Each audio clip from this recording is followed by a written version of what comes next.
啊，我冇乜油喎，你介唔介意我入油啊？咁撚樣。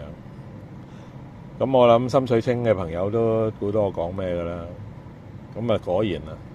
咁啊入撚完油啊，喂A 員工，可唔可以借住400蚊嚟啊？俾我有一入油啊，聽日俾翻你啊。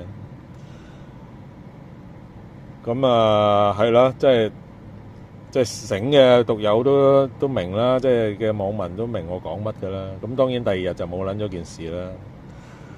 咁唔係一個員工，唔係兩個員工，即係我相信係所有，係咪啊？除非住喺附近嗰啲啦，行翻屋企嗰啲啦，即係所有嘅員工，即係除咗啲好撚遠嗰啲啦，當然即係過海啊嗰啲，佢一定唔撚會送啦。即係屌你諗起員工，佢都再撚過嘅。我諗不下2-3個啦，我估啦，係嘛？最少，甚至乎所有啦，係咪啊？咁啊，原來個撚個都係咁樣嘅，亦都個撚個咧都覺得話啊，屌你諗起呢條冚家產黃國聰啊，大匪看天下，佢啲錢用晒，屌你諗起落啲抗爭運動嗰度，即係支持啲手足嗰撚樣，就唔好意思問佢攞翻。即使有啲即係話，喂大匪啊，肥佬啊，喂你啲有錢幾時俾啊？呢個冚家產咧道德綁架係嘛？真係搞唔撚掂啊！當幫啲手足得唔得？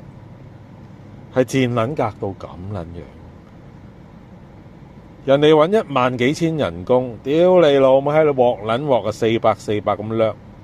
屌你老母係有啲入油錢呃鳩自己啲員工嘅，邊有咁撚賤格個？屌你老母黃國忠係咪啊？咁當然啦，呢一批員工大量啊，佢嘅員工甚至乎全部啊都俾佢炒撚晒嘅，全部冇一個係屌你老味閪，即係到而家係做撚咗朋友嘅，係咪啊？甚至乎幫撚過去嘅。即係以前借錢俾過佢嘅，點撚咗所有嘅員工啦，就係講員工先啦，都同佢反面收場，係咪？所以話呢條撚樣係賤格到屌你老母喺地底嚟個地底嚟，屌你老母喺大匪看天下黃國聰，即係400蚊有錢，即係呃啲10零歲嘅20零歲嘅僆仔僆妹。咁撚樣都做得出嘅，我屌你老母真係一個都冇還過㗎，係一個都冇還過，係一次都冇還過。你話係咪賤格到冇人有呢個撚樣？係咪啊？